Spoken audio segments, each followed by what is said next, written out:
So I'm back, and I have the last 3 shelves to clear behind me. I'm going to start at this end here and see which books I'm going to take to the new place. We've got The Myth of Sisyphus. I mean to read this. I don't know whether I will actually get round to reading it. Probably not. An Artist of the Floating World, read it. Very good. The Book of Disquiet, Pessoa. Or Pessoa, I don't know. I read a bit. Probably will never get round to reading it again. As I said before, my criteria now for reading books is pleasure. So unless any of these books, unless I actually look forward to reading them, however much I think I should, for instance, The Myth of Sisyphus, which I've begun, if I don't think I'm going to enjoy reading it, it's going back into storage, or into storage. Proust, nope. The Tin Drum, I think a masterpiece, at least I did when I read it when I was about 22. Read it. The Poetics of Space. Yeah, read it. The Fatal Tree, Jacques Arnaud. Not even read this. I think this was a gift from someone, or from a publisher. The Tree of Life, The Tree of Knowledge, The Fatal Tree. I like the subheadings because they're kind of biblical and have a kind of elemental and archetypal quality, and I'm a sucker for that type of stuff, but I don't know whether I'll get round to reading it. Maybe I could give it to someone. What is it?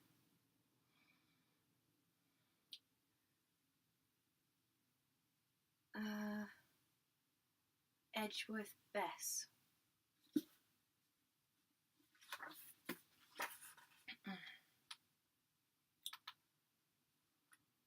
I don't know what to do with that. I'll put that aside.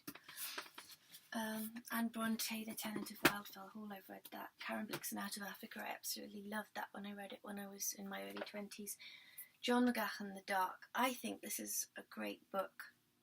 And this should really go with autofiction, because he draws so heavily on his life and yet manages to transform it into an almost sublime work of fiction. So I think I'm going to put that into my favourite books. The Broken Road. Now, I've heard Patrick Leigh Fermor, is it how you pronounce it, recommended. I've heard he's probably one of the best travel writers out there.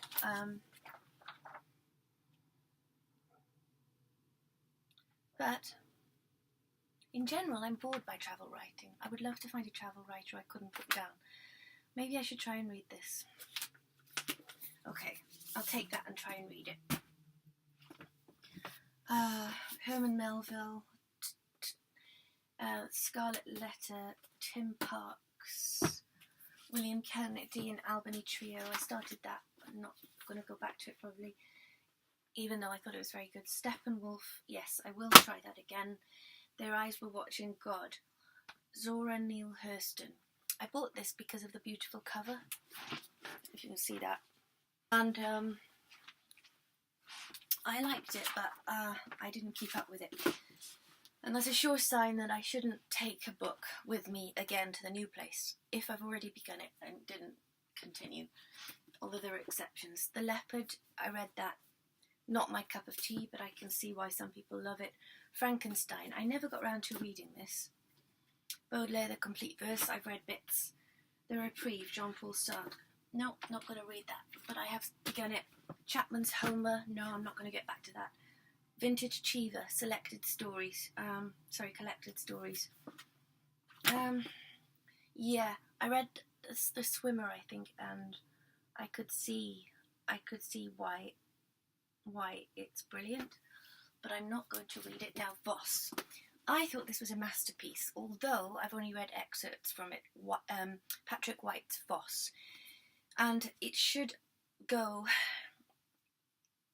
in the selection of my favourite writings under the heading of metaphor. In this book, things seem to merge. Patrick White talks about something in one sentence, and in the next, something discrete and separate from that thing will take on the characteristics of the first thing. I find that a fascinating process, and I don't think a lot of readers will pick up on it. I've written here, the named is swallowing the namer. A person is becoming the land. At the same time, she is disembodied. Something Hemingway-esque about this, typical of White's merging imagination.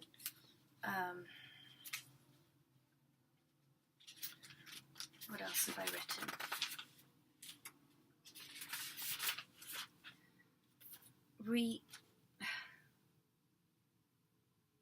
Something motif, land as human being, recurrent motif. I don't know why I find it fascinating when something becomes something else and always almost substitutes it. I have a long-standing kind of obsession almost with the idea of ransoming one thing from another thing, and of things being equals, exact counterpoints to one another. That motif appears in all three of my novels. When I wrote my novels, I thought they would receive the same type of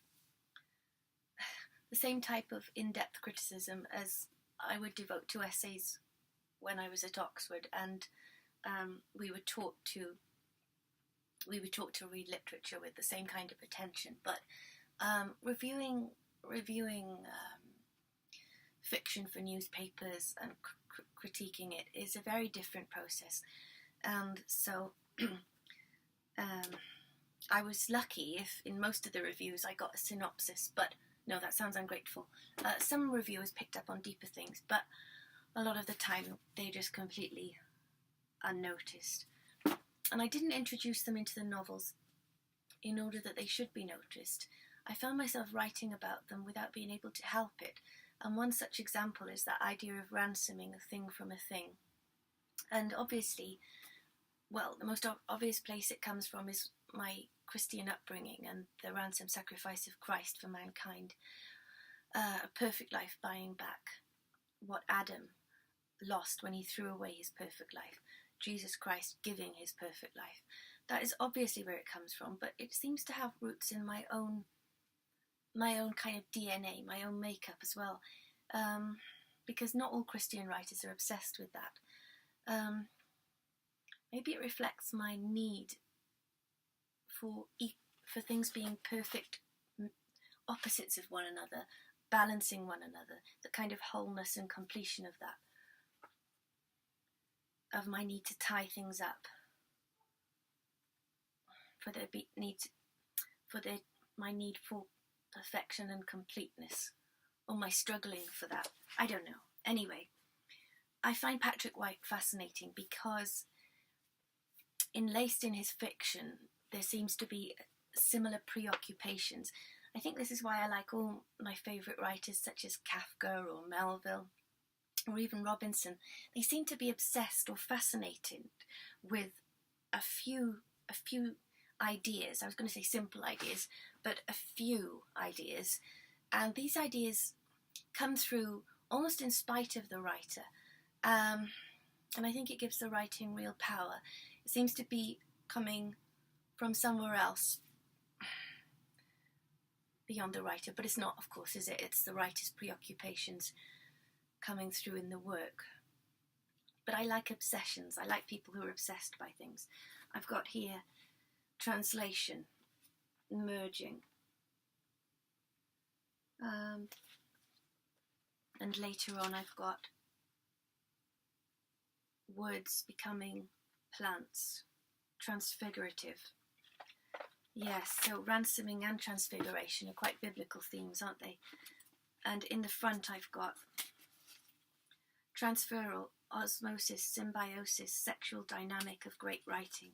Oh, that was when I was thinking perhaps that process of osmosis or merging was essentially a sexual dynamic, and I was going to try and write about it in my book on sex in literature, not being just sexual intercourse or writing about sex, although I was going to have a chapter devoted to that as well.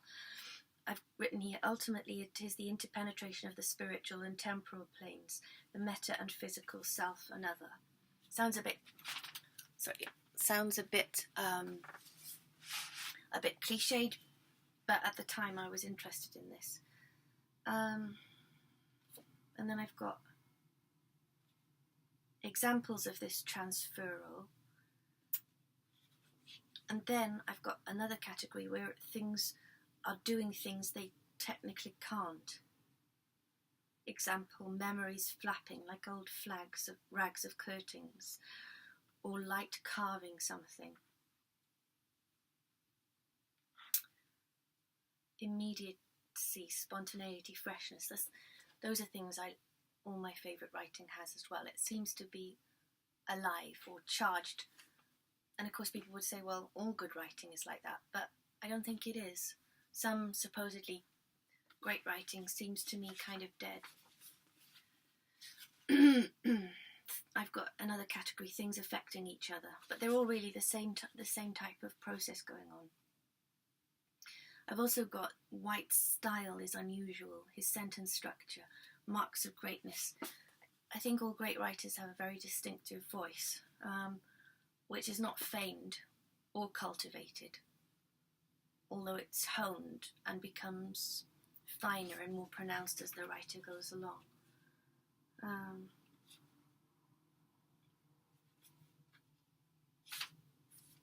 What have I written here? Oh, that was actually when I was writing my novels. But there was a space in the day, in the room, in the world where she could be at home, in between covers of a book, where she could be in a different way, find herself in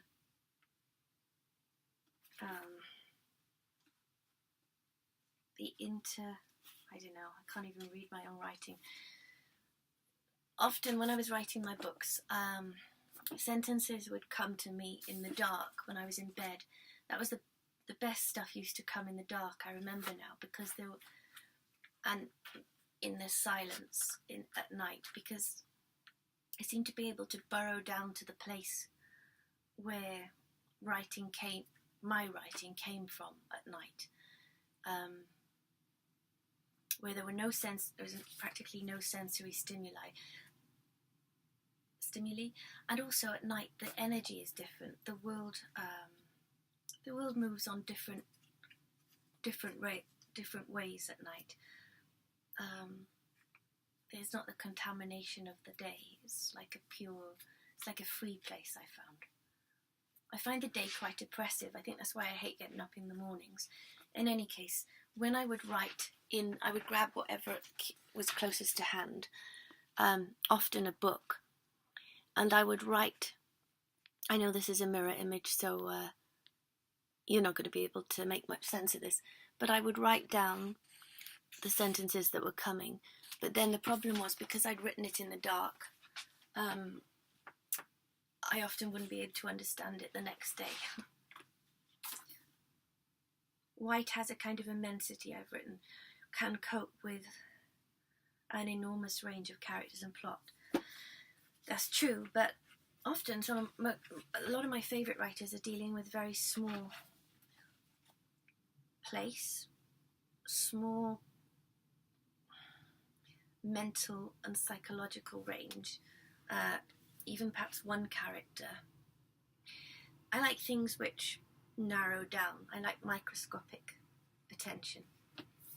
Anyway, I'm just saying that Patrick White, although I don't think he's that well known anymore, was a real discovery for me, and he's going to go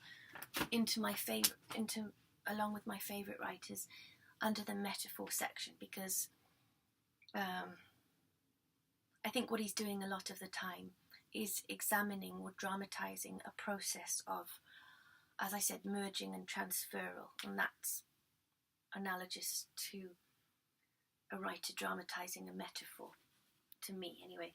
The Orchard Keeper, Cormac McCarthy, I've never read that, probably not going to, although he's one of I idolise Cormac McCarthy.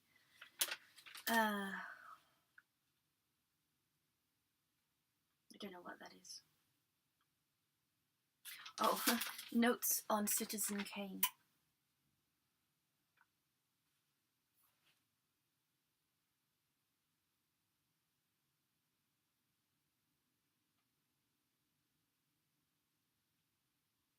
has the actorishness of all great art, feels like a quotation. Tongue-in-cheek self-consciousness of postmodernism.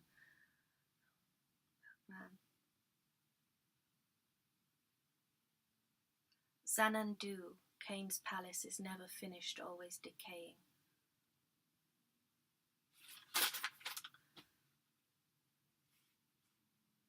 Western civilization even looks forwards to Auschwitz, with smoke pouring from the chimneys. Well, that might be a bit of an overinterpretation.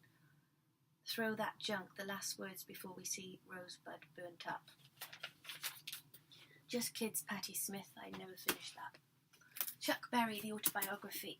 I love Chuck Berry, but I'm probably never going to read this second-hand autobiography I bought. Because if I haven't by now, I probably won't. 10:04, Ben Lerner.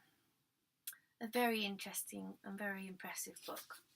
Not one of my favourite writers, but I guess he should go in the autofiction category because he's one of the forerunners of this at the moment. John Gray, The Soul of the Marionette. Essentially quite a pessimistic vision, but quite a brilliant thinker. Anita Bruckner, look at me. Well, my friend Lucy recommended, I've never read any Bruckner. I read this, and I knew I discovered it, a kind of kindred spirit. So much of what she writes I felt or I can relate to, and she's such a brilliant crystalline writer. Her sentences are so transparent, and they're not obtuse. She doesn't try to be too clever, and yet she captures things so succinctly. Bewitching, says the Times.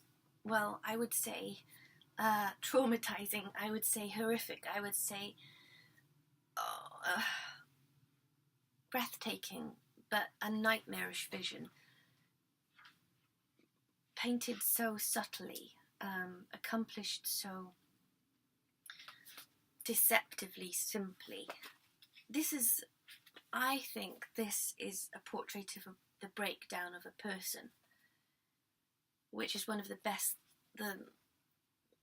noblest things a novel can dramatize, I think. So this has to actually go in my favourite, in with my favourite books. I'm not sure what category to put it in. It's not metaphor. It's narrator. It's narrator because what's her name? Frances, the narrator in this, is actually a fascinating person. We discover things about her sort of halfway through that at least rendered me speechless. And yeah, so one of my favourite. The Letters of Vincent van Gogh. A while ago I was I did some work towards writing a novel about Vincent van Gogh, and I think he has gifts as a writer as well as an artist. Anyway, I'm not going to do that. It's too much work, and I have to stop writing because it was making me not very well. The Peregrine. I think I might take this up again. This was extraordinary nature writing, but then, all great writing transcends its genre. But, someone I worked with in the bookshop I used to work in recommended this to me. It's by J.A. Baker. And I am going to try and get round to reading that again, so I'm going to take that to the new shop. Tim Parks' Europa. An excellent writer, but I probably won't get round to reading it. Bolaño, The Savage Detectives. I read 2666, and right to the end I wasn't sure whether it was great or just merely idiosyncratic, and he certainly has his own vision, which is something. That's probably the main criteria for writing anything worthwhile, is just to have a really distinctive vision, however eccentric, however idiosyncratic, however excessive it might be, and he certainly has that, but I don't know whether he's a genius. I never got round to reading The Savage Detectives. Okay, so here's a photograph of me, my best friend from school, and my English teacher. This was the lady that was most instrumental in making me study go on to read English at university. She was called Miss Smith, and her initials were K.E. Smith. Well, she was called Miss Smith when we knew her, and so I think of her as Kes, K-E-S. Yeah, she's a special lady. Do I keep all these photos in the new place? I'm not sure. I think I might have to. I might have to be ruthless and put some of keep some of them at home. I'm just going to put these on the floor.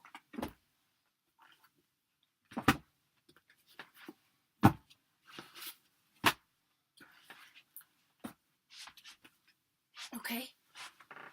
Now we've got my lovely H notebook. When I was working at Manchester University, it was. Oh, I was going to say it was next door to the Science Museum, and it is, and I thought I got this at the Science Museum, but I didn't actually. I got it in Blackwell's. I really love this notebook, so I'm going to take that to... I got H for home, but also because I love the red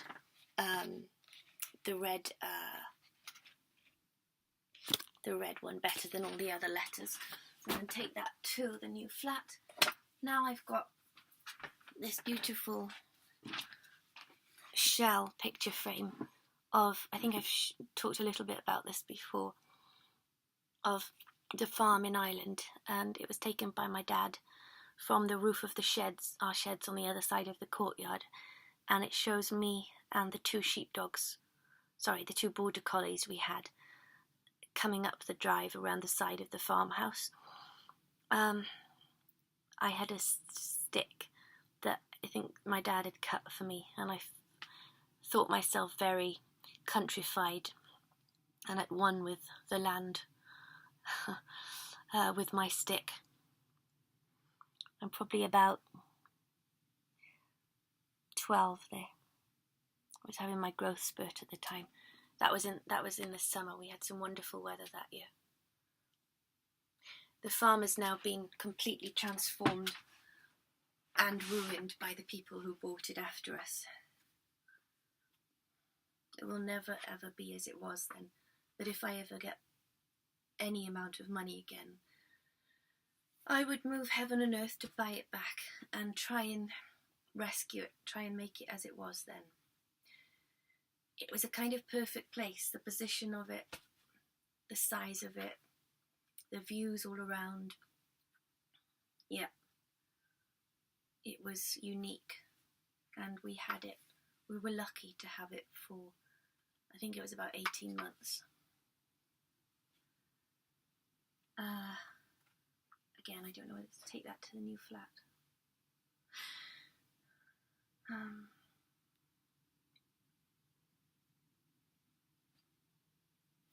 I think I have to be ruthless and not take these things. Maybe I could take the frame. I'll keep the picture safe and take the frame.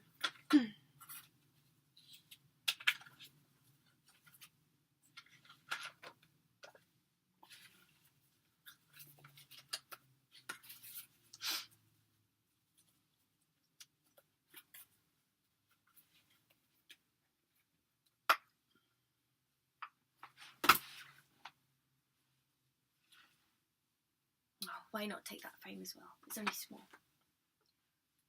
Decisions.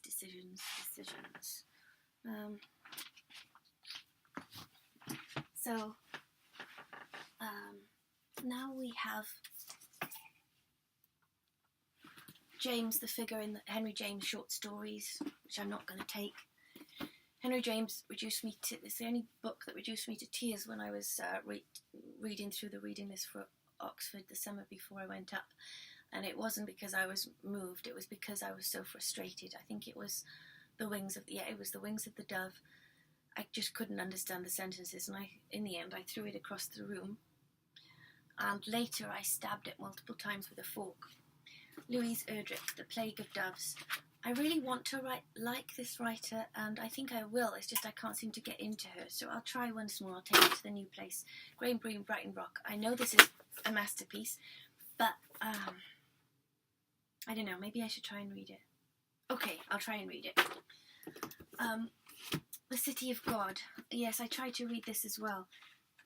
And I could see he was an excellent writer. E.L. Doctorow.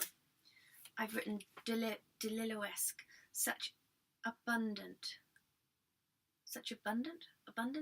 with not as much descriptive power, or more arcane descriptive power that comes in small, dense chunks.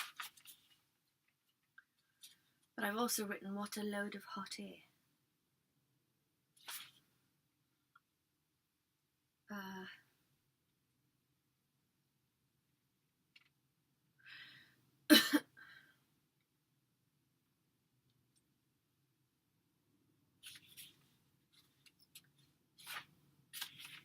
Great dialogue.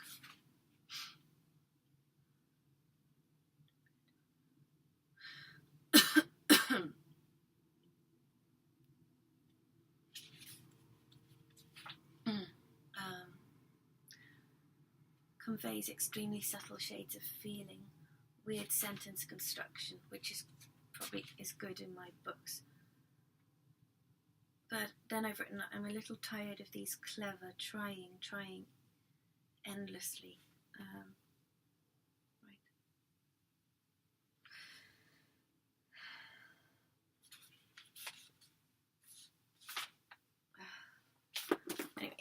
Anyway, Jonathan Franzen.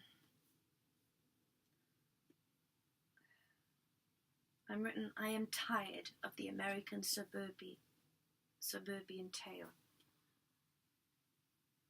Move on. Right? So obviously I'm not going to read that again. Middlesex Geoffrey Eugenides. I can see he's a very good writer, but he's not one of my favourites.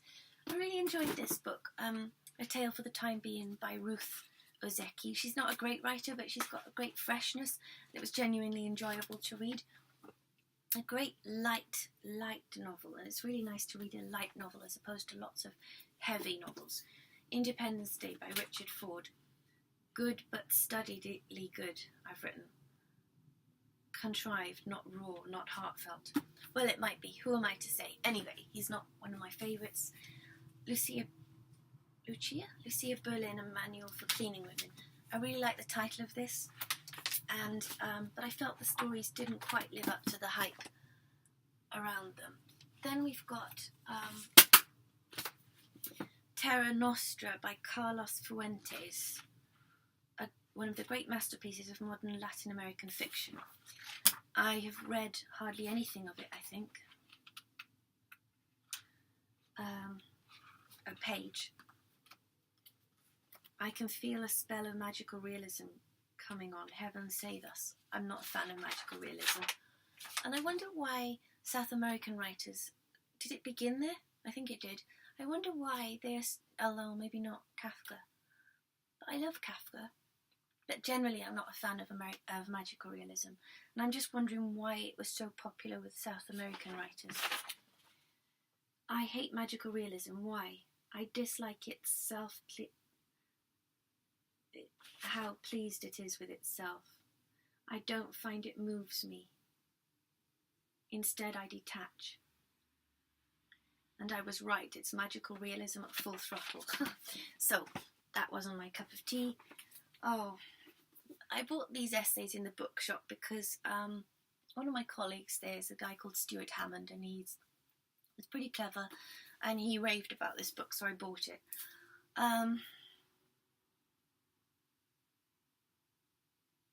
Do you know what this means to you, please? Yeah, but then I became irritated with it. But because I was irritated with it, I want to read more to kind of get a grip on it and master it and decide what I think about it. So I'm taking that to the new place. Then we've got The Stone Diaries, very well written book, but I didn't finish that. We've got 20 Master Plots and How to Build Them by someone Tobias. Is it Ron Tobias? I don't know. Anyway, Oh, and then I've got a little. What I should say about this is it's invaluable to anyone writing a novel. Really, check this out. 20 Master Plots. You probably have to get it secondhand on Amazon or something now. I referred to this so much when I was writing all three of my novels. This, inside the 20 Master Plots I've just seen, is my little plan for the Land of Decoration. Each chapter heading, for instance, in the playground, holding my breath, what is dying like?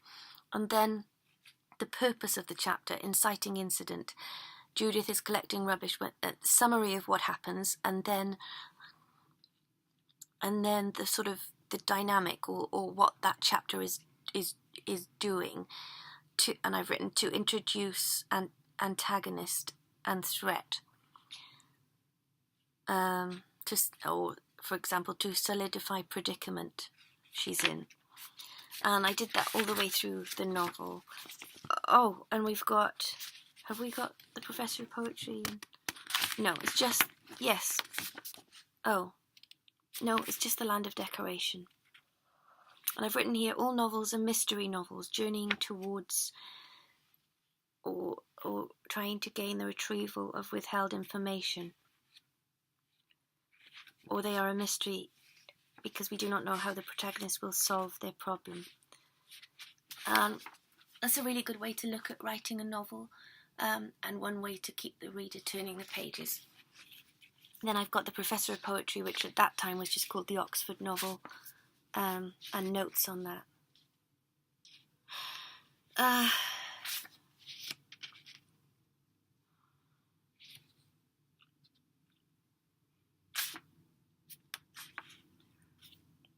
Notes for myself when I was writing it.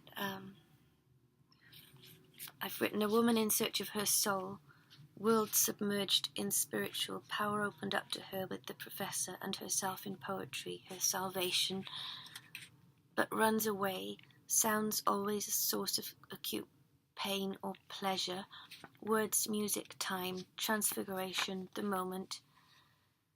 The novel has to take place within a short period of time, fraught with sexual tension that she is unaware of.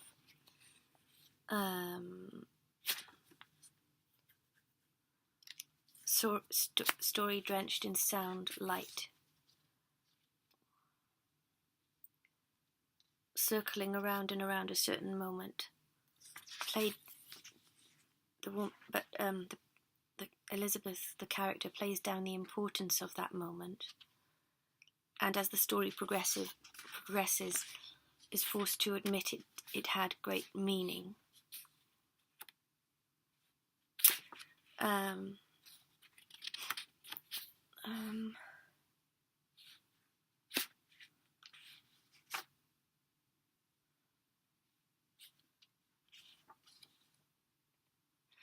Keys.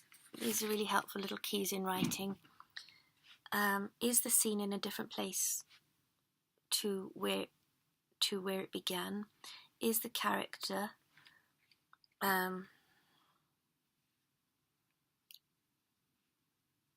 asserting herself through choice and not just a passive onlooker? Does she have a plan? Is the conflict increasing? At key moments, are there acts of no return? Is each scene advancing the change, through conflict of plot? And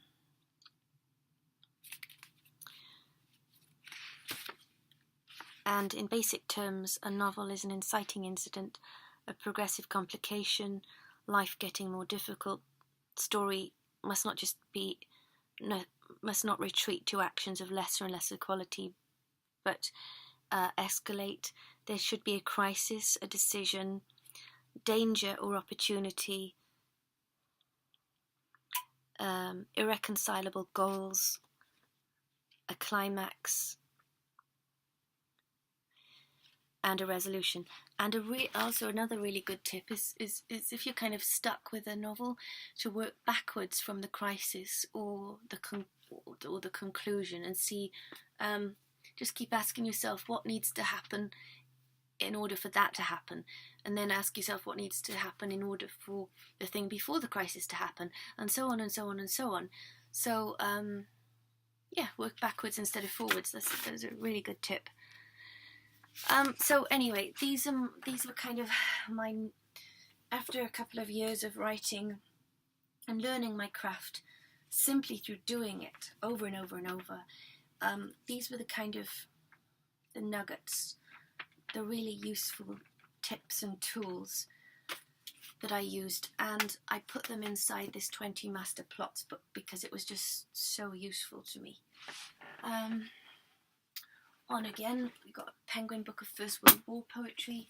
We've got, a really lovely gift from my first editor, who I was very, very fond of, Clara Farmer at Chatto and Windus. She brought me a lovely book of poetry, which I genuinely loved, by a woman called Esther Morgan.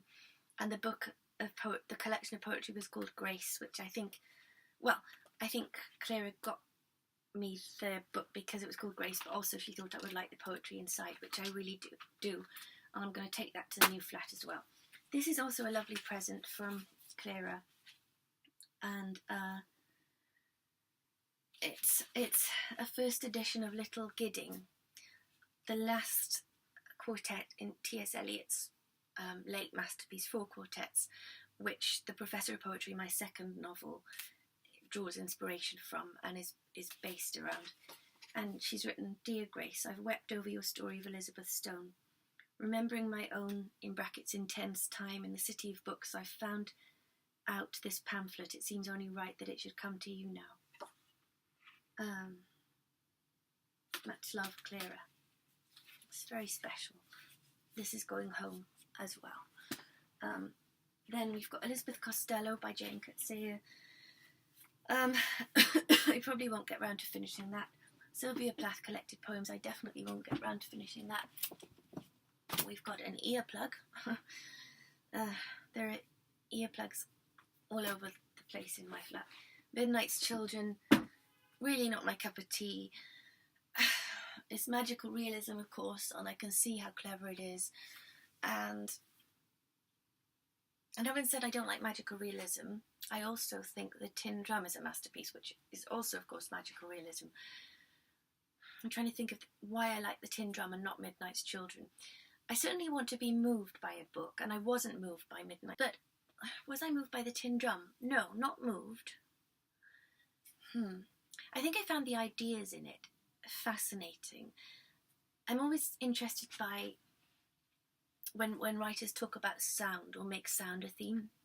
And in The Tin Drum, this boy has the ability to shatter glass with his voice. I found that so fascinating, and I can't put my finger on why. I also found the fact that he was arrested, his height is, he's very short. I found that fascinating as well. And then, gosh, it's just unknowable, isn't it, why some books appeal to some people and not to others. My psyche resonated with The Tin Drum and didn't with Midnight's Children. And this might sound awful, but I don't really, maybe I better not say this. Okay, instead of saying what I was going to say, I'm going to say the positive thing, which is that I find books by German authors very often very fascinating, and I resonate a lot with them. I don't know why. A Brief History of 7 Killings. I read a few pages. I could see it was excellently written, but in my eyes not a great book, and so I didn't persevere with it. There's 2666, Falling to Pieces.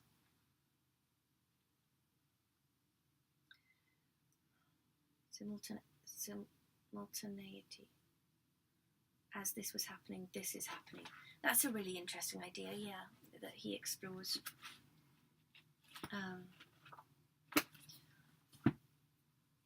I've got Anne Tyler, Breathing Lessons, very good writer. Samuel Rocket Beckett, Mailer, The Executioner's Song.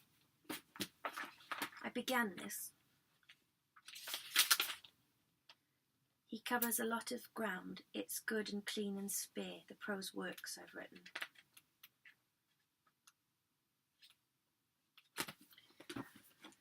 Another Tim Parks, the computer's gone black.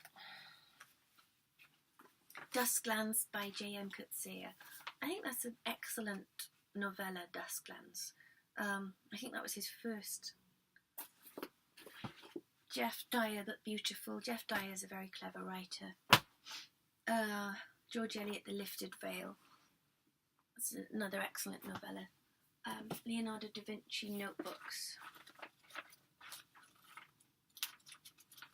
This is wrinkled, so I deduced that at some point I was reading it in the bath.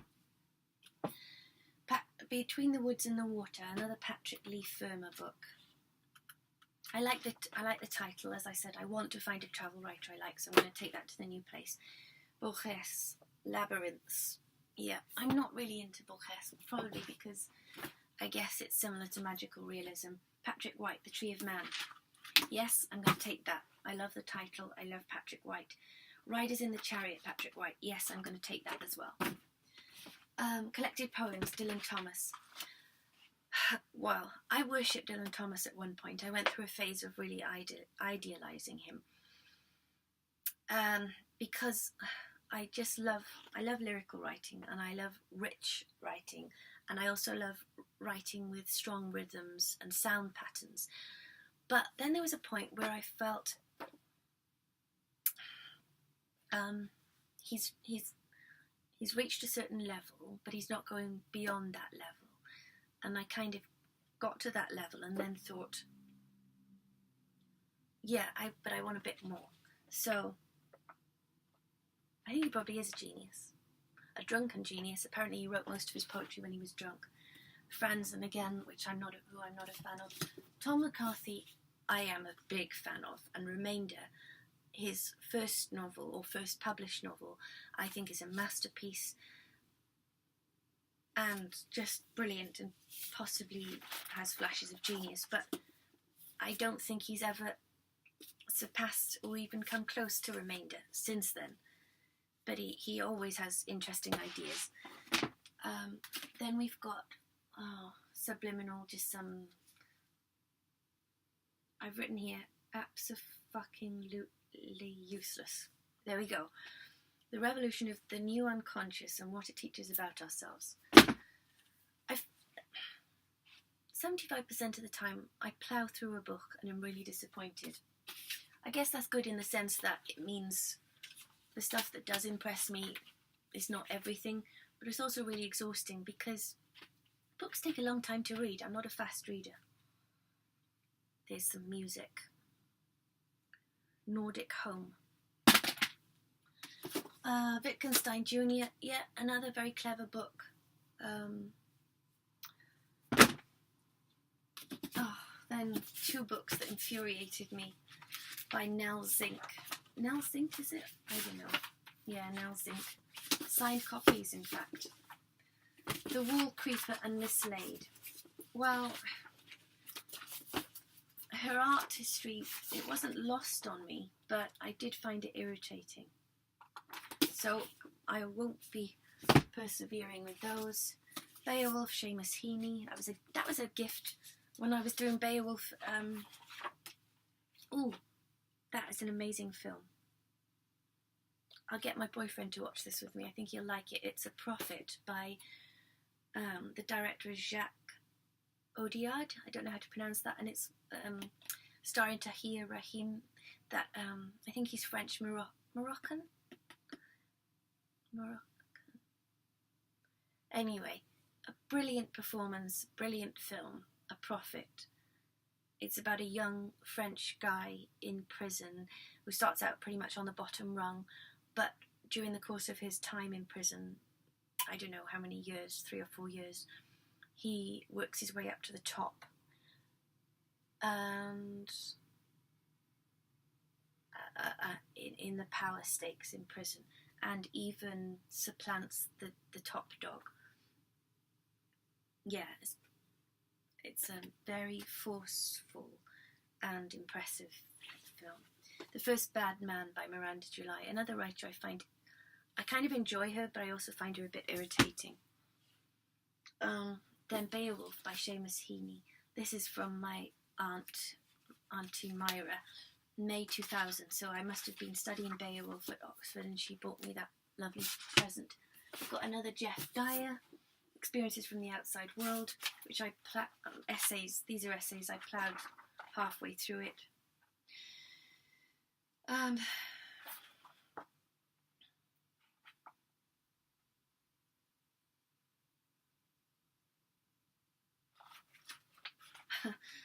He's written here, could that be the mark of genius, when something is easier to conceive and create than it is to work out how it was done?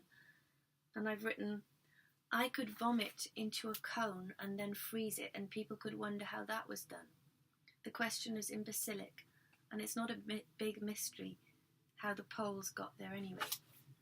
I get very annoyed sometimes reading. And then there's another Knausgard. Oh my goodness. I've now got, I think, 5 or 6, anyway, all of the so far published Knausgard novels, if you can call them novels, to read in the new place. And I don't know whether I should take them. This is a lovely little present. It was given to me by one of my students at Manchester. It's a little collection of poetry, and it's called Jehovah Fragments. And it's a piece of A4 paper folded ingeniously into a little book. And I think he gave it to me because he knew I like small things. I was also a fan of his writing. And Jehovah has quite a resonance for me because of the sect I was raised in. He has some lovely lines. Look at this. Jehovah, she said, this is the last line, is where grey blooms eternal. So it goes with my precious things. Then we've got To Go Home, though, not to go to. And we've got Christopher Potter, How to Make a Human Being. I know this man. He's very nice, and I read this book. I read a little bit anyway.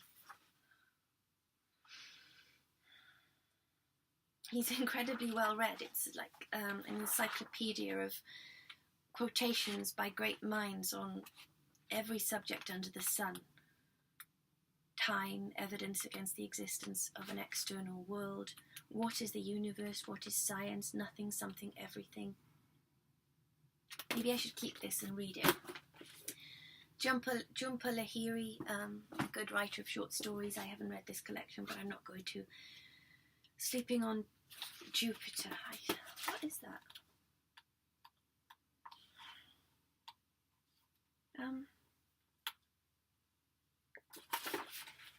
Oh gosh, I don't know.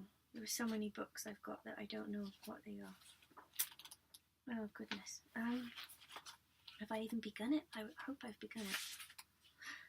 Oh dear.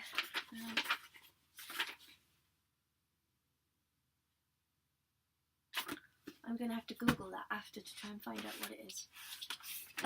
Then we've got, The Offering. I won a small literary prize, and they very kindly and generously made a special bound edition of The Offering in a little box, in its own little box. That's going to go home. Stephen Hawking,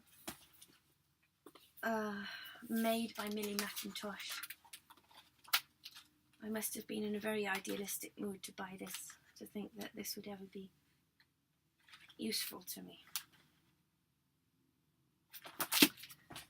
Then The Marriage Plot. I've written intelligent, readable, but that's all. Harsh criticism. Then I've got this nice little, is this a filing cabinet? I really like it, and it's full of lots of, is it still recording? It is. It's full of odds and ends, which I'm not going to take to the new place. So I'm going to have a break from filming now. I'm going to empty all these drawers and just take the little cabinet to put new things in the new place, and I'll see you later.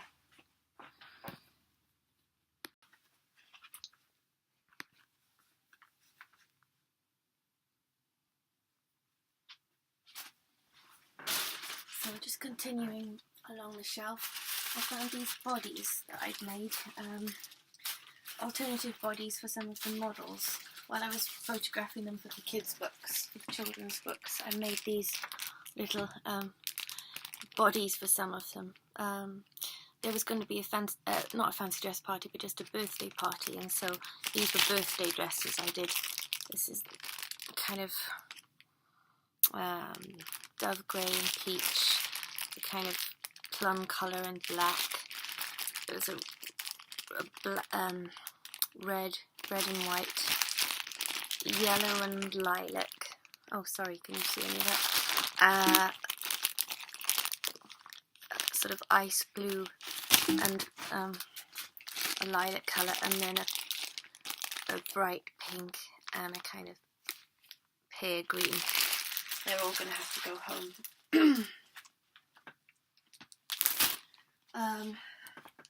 And we've got some little Christmas tree decorations, which I kind of loved. I think I called him Gus, this little fat mouse with an acorn on his head. And this little model had a name. I think he was called Professor Hareton, because he's a hare. I really love these, so I might take these to the new flat. And then I have a dear little letter writing kind of hold all, I guess, which is patterned with a map of the world, but it's come apart because it's just cardboard, so it'll have to go home. And inside it there's all sorts of stuff I don't use anymore. Paper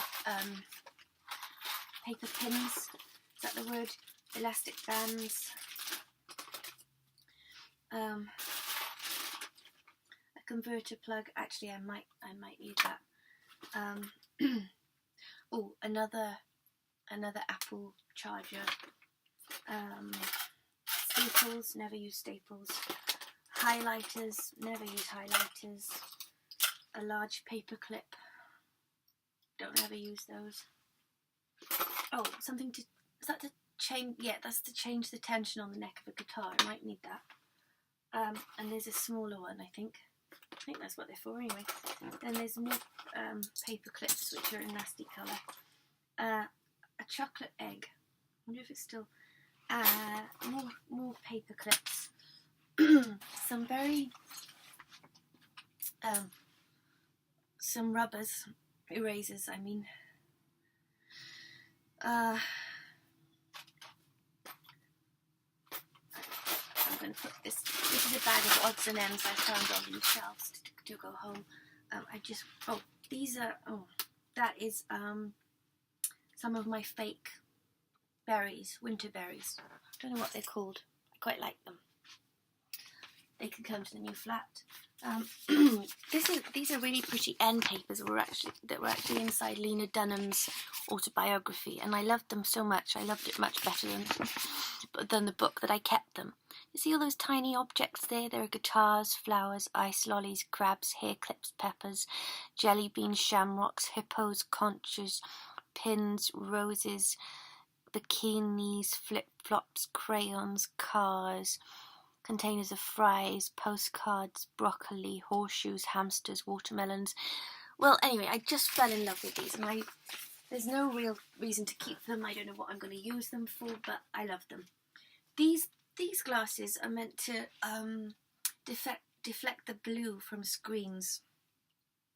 When I was ill last year, I was under the care for a while of this kind of homeopathic doctor, and he suggested I get these.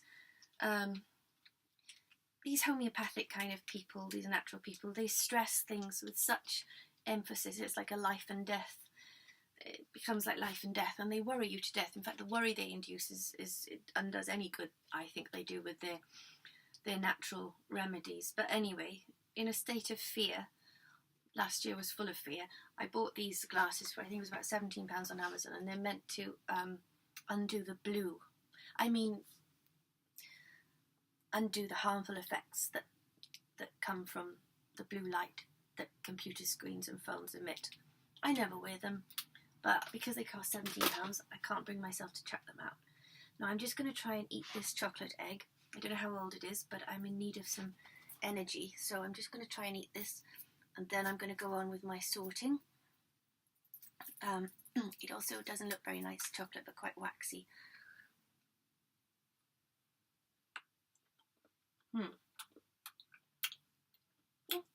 It's okay. Now there's some postcards. This one is from a really talented lady called Serena Partridge that I met when I went to do a talk with Jessie Burton and Tracy Chevalier in Haworth about miniaturisation at the Bronte parsonage. And Serena had made some tiny objects that were on display in the parsonage. This is a leather kid glove embroidered with various locations and historic buildings. And she sent me a little postcard. She really makes exquisite things. This is a card which says, got some notes of mine on the back. It's an illustration by Carl Larson. I love his stuff. Most people don't affect reality in a consistent way because they don't believe they can. Oh, this is kind of the new agey stuff that I was getting interested in. At the deepest subnuclear level of reality, all things are one. The brain operates according to association, according to habit. When we observe the thoughts, we are no longer the person responding to its environment as if it is automatic. In an overly reactive place, the person is acting as if today is yesterday. If you can't control your emotional state, you must be addicted to it. What am I addicted to that informs my choices? There's a postcard from Tom Fleming at the Literary Review. There's a little card. I really like the illustration of. It's from, I think it's from A Christmas Carol. I really like watercolours, so I kept that. And then there's a card that my mum sent me of London. Then there's a photo of me and my dad. I think I've shown you this before, when I was 20. Although, according to most people, I look older there than I do now. I think it's the dowdy clothes. We were at church that morning. Actually, it's a wedding at the church, hence my dad holding the camera. This can go home. And there's a photo of my mum and I.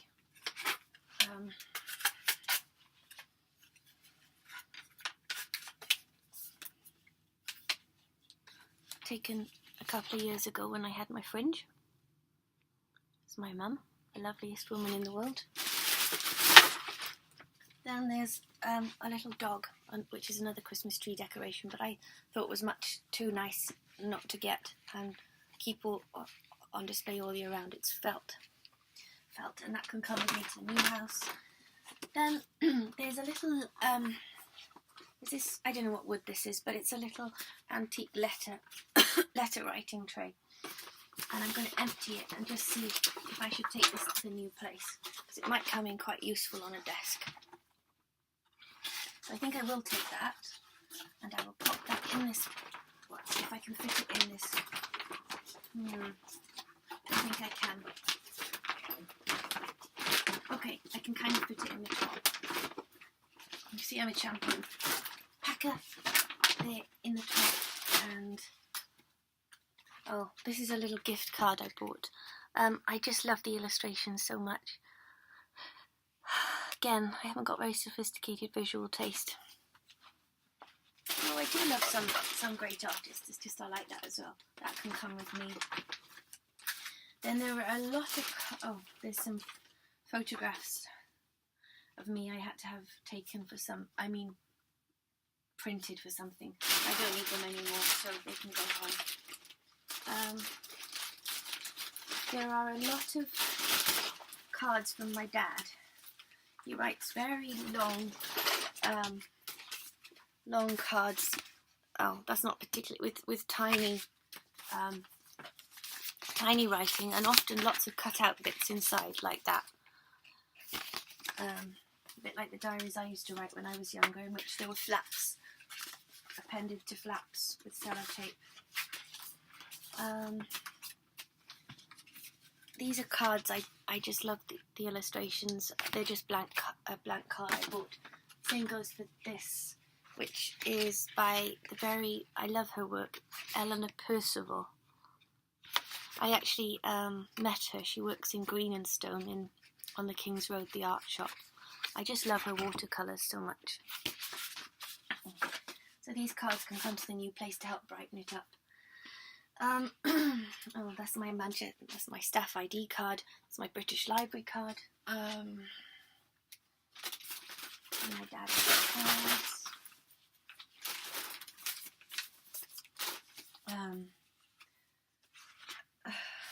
Yeah, see, another of my dad's missives.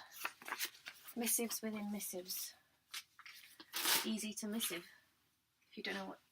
Right, then there are photos of the farm in Ireland, farmhouse in Ireland, and there are envelopes which are always useful, so I better take those, a writing pad and more envelopes, and another writing pad, my passport. So all of that has to come with me to the new place. And documents about my fridge. Don't think I'll ever need those. If the fridge goes, I think at this point I'll just have to buy another one. Deterrent to ever renting this flat or any flat. I'll have to read that in the coming weeks because I don't know whether to actually rent this flat or sell it at the moment. So I will read this and think hard about whether to rent it. And then that's contents insurance. Okay, I better keep that with me. Sellotape. Yep. Oh, that was the little CD cover I drew for my for a CD I made of 8 of my songs. And these photographs are, I don't know what they are. Me at the Desmond Elliot, a photo I did for my mum.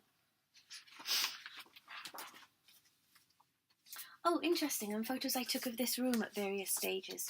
I might try and insert those into the video about this room so that you can see the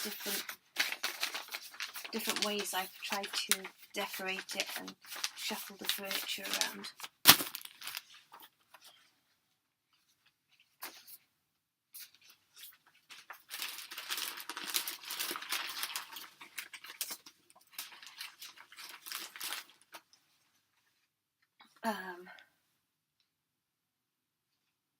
Okay. Now we've got another little card I loved, so I bought in Haworth when I was the writer in residence there, which can come to the new place. And then these little laminated signs I made for, if I went busking I could advertise the greeting cards and the offering. That's never really going to happen, I don't think. So, on to more books. We've got, first of all I better take my mobile down. This mobile, which is fixed with a pin to the ceiling. I really want to take it to the new house, but I don't think I'm going to be allowed to nail it to the ceiling because it will be a rental property. Also, this is incredibly difficult to store because the strings get very twisted, so I don't know how to, and it's hellish difficult to untwist. I don't know what to do with this. Maybe I should have actually just left it there till I go. I think I will. Just leave it here till I go. Hopefully the nail will go back into the hole and stay there. No, it's not going to stay there. Okay, I'm just going to leave it there. Right, on to more books. This bag of odds and ends. Actually, I may as well do these odds and ends while I'm at it, so I'm going to move. No, I'm not. I'm going to do the rest of the books. So,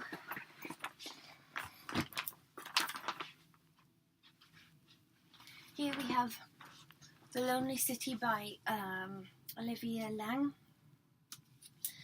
I enjoyed the few chapters I read, but there weren't any earth-shattering insights, and I won't be reading any more of it. I bought this little book, The Great Outdoors, a natural bucket list, because I love the illustrations. They're by a man called Dick Vincent. I really love them. I took photographs of some of them and put them in my phone, so that, for instance, one person now is a reindeer, another person is a little bear and a fox and a deer, and yeah, I love that, so I'll take that to the new house. The card, I've never read this. It looks intriguing. It's a novel with various different types of font, illustrations, symbols in the margin, and I think I will take this to the new place and read it because it looks intriguing.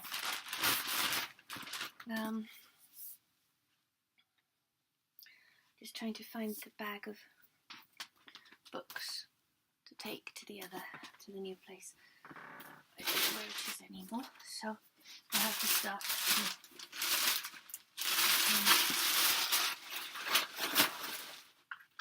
Oh, I may as well wrap these fairy lights up now. Take those.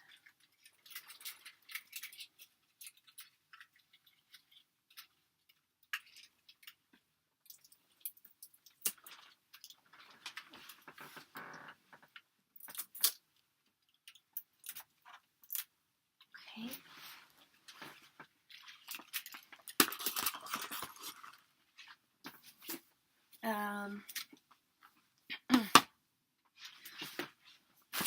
All My Puny Sorrows, Miriam Chose, I'm not sure how to pronounce that. Good book. Some more Swedenborg, Conjugal Love, The True Christian Religion. Never got around to reading them, probably never will. A waste of money. And we've got Man in a Blue Scarf on Sitting for a Portrait by Lucian Freud. Probably never get around to reading that. I bought that in the bookshop. One of my many impulse buys driven by the hours of utter boredom. Paul Auster Winter Journal. I really am not fond of Paul Auster. I don't know, as I discovered too late. Yes, Please, Amy Poehler. I did try reading this and it was reasonably entertaining, but I'm probably never going to get back to it. You can see how much money I've wasted on books over the years. Then The Fisherman. This looked quite promising, actually. I think I'll take this and persevere. Proust, A Life. No, it's never going to happen. A.S. by Ragnarok. This was very interesting, but I put it down and I know I'm never going to go back to it. Under Milk Wood, The Dog by Jack Livings. He seems to be a very good short story writer.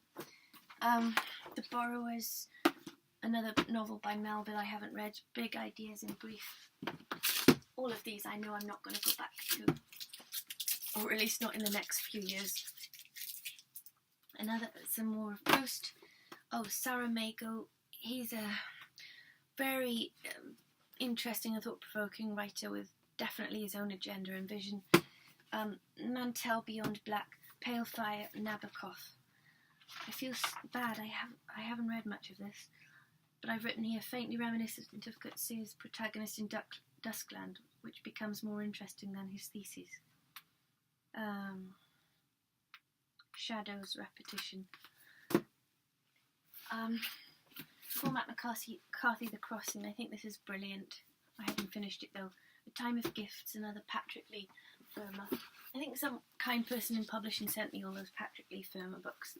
John Berger G. I really didn't like this. Some more C.S. Lewis. The Escape, Adam Thirlwell. What have I written in this? Oh,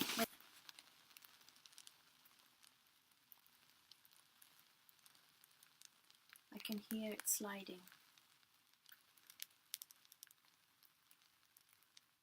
Very slowly. Well, I might take this to the new flat and have a go with that. Then we've got Lost Memory of Skin. I think I began that. Men Explain Things to Me. As with lots of feminist writing, for some reason this kind of infuriated me. But I'm not anti-feminist, of course, and I've had more than my fair share of my struggle with men. But anyway, The Third Reich, Bolaño, I haven't read that, and probably I'm not going to. And now, the last two shelves, hang on. This is a stone that I found on my favourite bit of Hampstead Heath this summer. And because this summer was an uncharacteristically good summer for me, and I never thought I would experience this summer, the last summer, I kept this. Now the last two shelves, I don't know if you can see all of them. The last two shelves are most of my books from Oxford, and they don't actually look that much on the shelves. Believe me, they felt quite a lot when I was bringing them to London in 3 suitcases, single-handedly on the train. But I had these two shelves put in just to house these books. I'm very glad I did, and I recently used all of them, went through all of them in any case, when I was writing an article on sex for Boundless, and then when the article kind of turned into a book on sex in literature. And so I'm very glad I had them here to look at, but there's no way I can lug them to the new flat and keep lugging them around London all my life. At least not in rental accommodation. If I had somewhere I could leave them permanently. So it kind of is roughly chronological, and we start with, in the corner here, with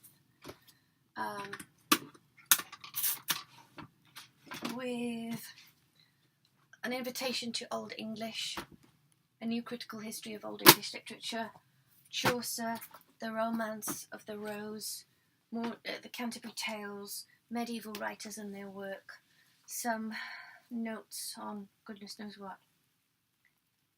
I think they might be notes when I was writing my novel. The laptop's going again.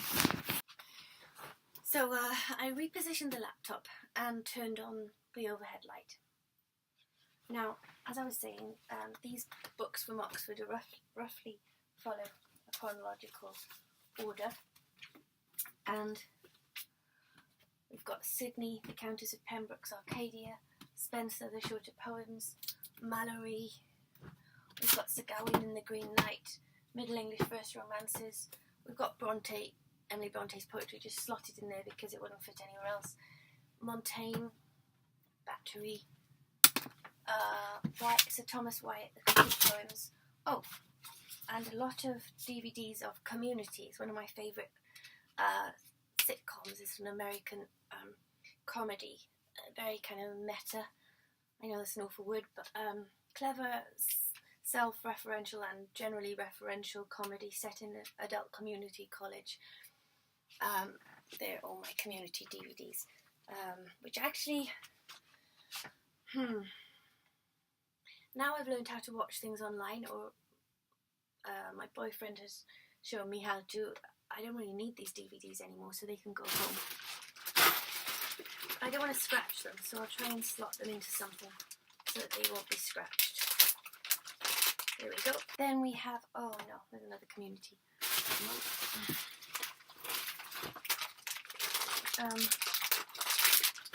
Then we have George Herbert. As I go along, I should probably say some of my favourite authors. Wyatt and Herbert, I really like both of these. I'm not really into medieval or Middle English literature. No, I'm not. Donne, yes. I mean, Shakespeare, what can I say? Johnson, Webster, Middleton, Marston. I liked Marston a lot. I liked a lot of his ideas. Middleton, Decker, John Ford, Nash. I wrote one of the essays I was most proud about on Thomas Nash at Oxford, but I must confess he's not a favourite author. Wordsworth I really didn't like. Keats I kind of liked, but he's not a favourite. I do like William Blake, he's one of my favourites. And on Andrew Marvell. Milton, no. I mean, he's brilliant, but no, he's not one of my favourites. Then we've got Poetry of the Romantics, Cavendish, Behn, Sterne. Margaret Cavendish was a complete nutcase. I wrote a good essay on her. She liked tiny things, or she wrote this story called The Blazing World, about a world in an earring, which appealed to my fascination with miniature. Laurence Sterne, I've already said that Tristram Shandy I really love. Byron I've never read, actually. Defoe, yeah, no, he's not a favourite. Edmund Gosse, this is a really good memoir written by a Victorian who was raised as Plymouth Brethren. And yeah, this resonated quite a lot with me, having grown up in a fundamentalist religion. I love John Clare, I really love him. Christina Rossetti, yes. Dickens I found so readable, but he's not one of my favourite authors because he doesn't seem to plumb deeper than just general characterisation and plot. And he's just a great novel writer, but he doesn't seem to be exploring any deeper ideas, and I like writers who are puzzled by or fascinated by or exploring something deeper, and so that when you read you feel there's something else going on, not just the surface meaning. Of course, fans of Dickens will probably think that's nonsense and heresy. Then we've got Robert Browning. Yeah, he's a difficult guy, difficult writer. Thomas Hardy. I do love Thomas Hardy, as depressing as he is. George Eliot, no. No. She's just too heavy going. Now, the Brontes, I am a massive fan of the Brontes, and hence it was a great privilege to be writer-in-residence at the Bronte Parsonage. James, no, I can't stand Henry James, although The Portrait of a Lady I think is a great novel. Here's The Wings of the Dove. This is the thing I stuck before him. How strange, I can't see the marks of the fork. But I've written paper mache on the front. Maybe it was another book I stuck a fork in, but I have written paper mache on the front. At one time I was obviously going to turn this into paper mache. And Joseph Conrad, no, not one of my favourite writers. I really think he appeals to men. He has such a male sensibility, but I do think Heart of Darkness is one of the best novellas I've ever read. Then we come to Emily Dickinson, who is probably my favourite poet and I think is a genius. Just incredible. Then we've got Walt Whitman, who I absolutely loved Leaves of Grass when I read it. And funnily enough, I only discovered Emily Dickinson and Walt Whitman after I'd finished at Oxford, and that's happened with quite a lot of my favourite writers like Melville, Cormac McCarthy. A lot of my favourite writers are American. Weren't on the in the sort of canon that we read at Oxford, because it was just for some reason anyway in my college the reading list our tutor gave us was made up mostly of English and Irish writers, but since leaving Oxford I've discovered my favourite writers. The Castle by Kafka. Yeats, no, I mean yes, he could write very beautiful and lyrical poetry, but he's not one of my favourites. Then The Complete Works of Oscar Wilde. Then we've got The Trial, a graphic novel by Kafka. Yeah, maybe I'll take that. I like comic books, and comic combined with Kafka is a winning combination. Now, the Victorian period, the intellectual and cultural context of English literature. Oh my God, just the thought of reading that again. And early modernism, literature, music and painting in Europe. I remember ploughing through those. Literary theory, a very short introduction. This book almost gave me a kind of breakdown because I remember reading this the summer before I began university. It was on the reading list and it introduced me to a whole new world, the world of literary theory, which I came to detest, partly because I didn't understand it, partly because it just felt so... I understood it enough to sense that it was pointless. Now, that seems a very pointless, but also so hubristic. It was like a club. I've always hated things in life which exclude people on the basis of superiority. I hate people like that, and I hate things like that. This felt to me, literary theory seems to me like the emperor's new clothes. It's like a mass of hot air and clever sounding words that permit a privileged few to a select community and exclude others. But actually, if you boil down what the theorists are saying, they're pretty simple things, and they're pointless things, utterly pointless things. Anyway, that's probably a very ignorant view of literary theory, but I remember being not only dismayed, but practically in despair after reading this. And this is an excellent and very short, as it says on the cover, introduction to literary theory by Jonathan Culler. My God, I was miserable reading this book. My God. Felt like the very lifeblood and the very marrow of my bones were being drained away, and that's how it felt with every literary theory lesson and every time a book touched on literary... Well, most of the books I had to read, the critical books at Oxford, were full of literary theory, and it just induced deep, gnawing, enervating misery in me. And I felt obscured, yet fed off the texts they claim to... Well, sometimes they do overtly critique and take them apart, but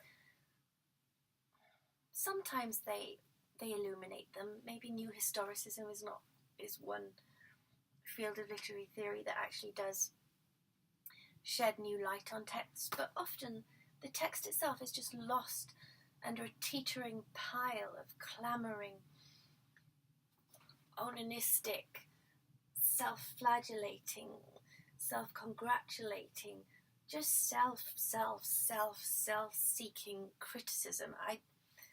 Let's stop talking about that. Rilke. I really love the Duino elegies. Yeah, I discovered this when I was writing my MA on T.S. Eliot. E.M. Forster passage to India, Virginia Woolf, The Years. We're into the modernists now. Auden. When I read The Sea in the Mirror, I was just ecstatic. I thought it was the most magical, enchanting, beautiful poem I'd read, but I probably don't understand it very well. But just my initial impressions. Arms and the Man. My God, what a boring play. Unless it was just reading it made it that way. A critical book by Ray on T.S. Eliot. 4 quartets. T.S. Eliot, The Complete Poems and Plays. This is annotated to death because, well, Eliot was one of the authors I chose to focus on at Oxford, but also then I did my MA on him. So you can see the book is covered in tiny notes. Quartets is even worse because this has the annotations of the rhythms in it. During my MA I focused solely on the rhythms of 4 quartets, so every page is like that. You can see the little lines faint now over the words indicating stress. The forward slashes indicate where I think the stress forms in the line, and then there are lines connecting endings, rhyming and endings of words and patterns of syllables, and every page is like this. yeah, I don't even like looking at this because it takes me back to a time that was very, very difficult. There's more Bernard Shaw. D.H. Lawrence, one of my favourite writers. Misunderstood, I think. Persecuted wrongly. A great writer and a great poet. E.M. Forster, not one of my favourites, but I enjoyed reading his novels. Bruce Chatwin, I really do like Bruce Chatwin a lot. I wrote one of my submission essays for Oxford on the Black Hill, which Kez, my old English teacher, took us through. And then that's the end of my Oxford books. And then there are just more random books. I just go through to see if I'm taking any to the new place. Alice in Wonderland and Through the Looking Glass. This is a lovely old edition. The Bell Jar, Endgame, Rain by Kirsty Gunn, Picture of Dorian Gray, The Grass is Singing, Doris Lessing. I really love the title of The Grass is Singing, and I love the cover. I wanted something like that for The Offering. The Piano Teacher. This book is pretty exceptional, actually. If you can, I would watch the film with Isabelle Huppert. It's terrifyingly good, especially the ending. It's horrifyingly good. Then The Adventures of Sherlock Holmes. I've never actually read that. Now, this novel I talk about quite a bit in the article about sex that I've just written. It's called Wish You're Safe at Home, and it's by Stephen Benatar. It was self-published initially, I think, and he's not very well known as a writer. But it's one of the best novels I've ever read.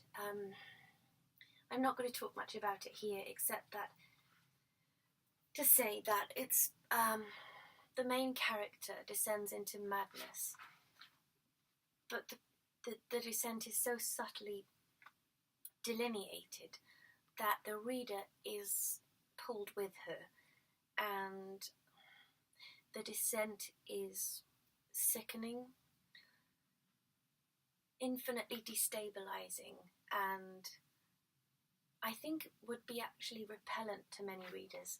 And as John Carey mentions in his introduction, I think the aversion to the effect the book has and to its subject matter is such that it's contributed to the book being marginalised and not a fraction as known as it should be. So I should put this in the great novels, actually, my great novels, and I will do. Then we have The Song of the Earth by Jonathan Bate, a book of criticism, The Real Life of Sebastian Knight by Nabokov, Bob Dylan Chronicles. I really enjoyed reading this, and in fact I enjoyed reading Dylan's, there was a book of interviews by him. He's a plagiarist, but also a great thinker, an odd combination, but then Shakespeare was the same, wasn't he, I think. I doubt I'll need my DVD player anymore, so this can go home. No Country for Old Men, a great book and a great film. Some earplugs. Roald Dahl, Lust, some short stories I haven't read yet. I bought it because I thought it might be sexy, but it wasn't very sexy, at least not the story I read. The Time Machine, H.G. Wells, haven't got round to reading that. Carson McCullers, The Ballad of the Sad Cafe, started reading it, got bored. The Testament of Mary, Colm Tóibín or not Tóibín? Really underwhelming, actually. The Right Hand of Sleep by John Ray. I began this, but stopped, I think. But he's an interesting writer. I've written here such exact, brilliantly imagined interchanges. Excellent writing. Right, so I probably should take that and try and read it in the new flat. Then The Death of Adam by Marilyn Robinson. Much as I love Marilyn Robinson, I found these essays pretty heavy going. Hope, a Tragedy Shalom Auslander. This debut novel, which is very clever, blackly funny, and actually quite profound in a subtle way, was published the same year as The Land of Decoration, and I was featured in a Sunday Times article along with him, Chad Harbach, the author, and Dick Head, of The Art of Fielding, and another writer, another American writer. And so this is how I got to hear about this novel, and it really is a very clever and thought-provoking book. Isaiah Berlin, The Roots of Romanticism. This is a great work of criticism, and it shows that you don't have to have your sentences littered with literary critical jargon, and to be bogged down in the morass of cleverness and bowing down at the altar of postmodern infinitely deferred meaning. And basically it's just a bloody good, simple, coherent, persuasive, insightful work of literary criticism that isn't up its own, The Rise and Fall of Great Powers, I had to review this and I didn't get it, and my review wasn't published. It was for the literary review. I just did not see what was great about this book. Then we've got H is for Hawk, which I was enjoying very much, and so I will take to the new place. The Life and Times of Michael Kay. I must have 2 copies of that. Oh, I really want to read this, The Adventures of Huckleberry Finn. Yeah, I have a really good feeling about this. Partly because I've heard it's one of the great American novels, partly because a lot of my favourite authors are American and are from this time period, and because I've begun reading it and it's a joy to read, and because it's in this delightful Dean's Classic edition, so I will take that to the new place. Then we've got another edition of Moby Dick. We've got Quite Early One Morning. Oh, I'm gonna read this. Dylan Thomas, Poems, Stories and Essays. I sometimes love his prose even more than the poetry. Ways of Seeing, John Berger. Yeah, this really annoyed me as well. I hate things which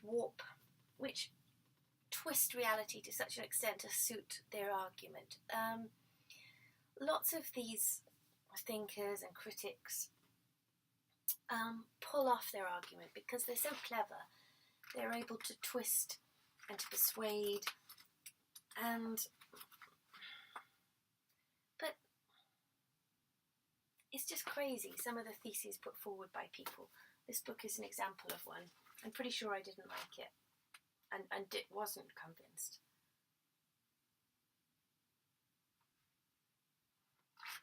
Unless I did, I don't know.